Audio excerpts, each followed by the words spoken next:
mind, while we're together, if we could discuss the first home loan deposit scheme. The initiative that was brought out by the government at the beginning of this year and seems to be taken up quite quickly, with a lot of the spaces gone, especially through the major banks. But I know there's still some available and some still to come again. Do you mind just elaborating on how this scheme came about, what the principles of the scheme are, and why the government saw this as quite an important incentive?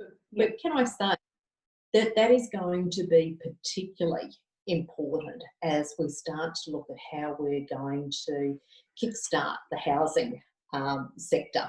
So one of the reasons why this scheme was established in the first instance is that Australians do like to own their own property, whether that's a unit or whether it's a house. They like to do that.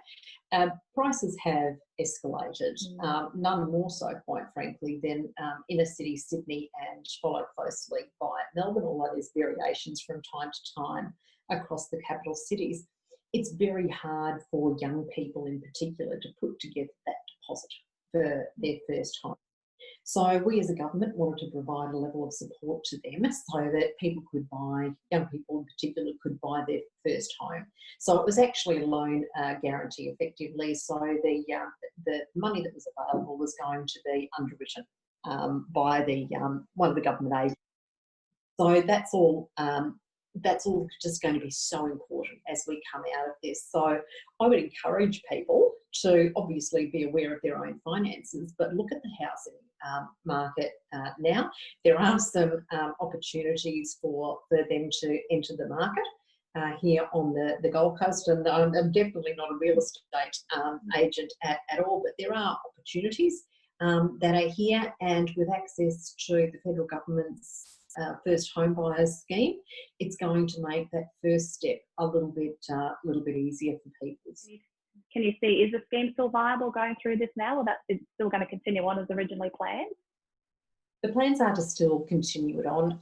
Yes, I do think it's viable. I actually think it's even more important now. Look, things are going to be slow, and there's going to be a level of consumer wariness that they will be very concerned about their income. They'll want to make sure that they're going to keep their jobs. So that's going to be important for people. So we know that with the easing of restrictions, people have gone out quickly to the shops, and they have started purchasing again, and some stores have recorded some bumper sales over the last few days, and that's terrific. And I think that reflects that people haven't been out doing that for some time.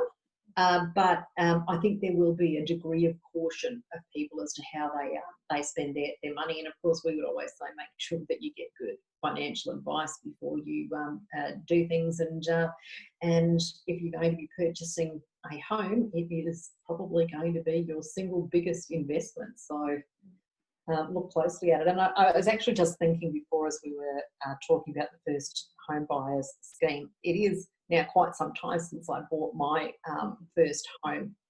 I bought it actually in inner city Melbourne, and I paid $69,000 for it. And I was on a single income, and I worked 3 jobs to pay for it, as do many people. But just putting together the deposit, even back then, when the ratios were quite different, was still hard work. So, I know from my own experience how hard it is to get into that housing market. And I do think there's an obligation from government to support that. Thank you, Karen, for the information.